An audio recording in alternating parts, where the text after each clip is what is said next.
படிக்க வரலாறு சத்தியமானா சொல்லுறேன்டா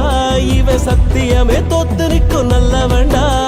சுத்தத்திலும் சுத்த தங்கமடா இந்த அண்ணா தோற தங்கமா வைரமா என்ன சொல்ல